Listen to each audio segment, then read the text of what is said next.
In this tutorial, I'm going to show you how to create pages and posts in WordPress.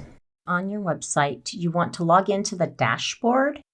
There are two places you can add pages, either from the admin bar at the top of the screen. You can click the New button, or from the Pages menu, you can click Add Page.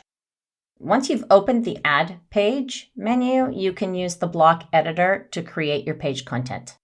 When you're finished editing, click Publish.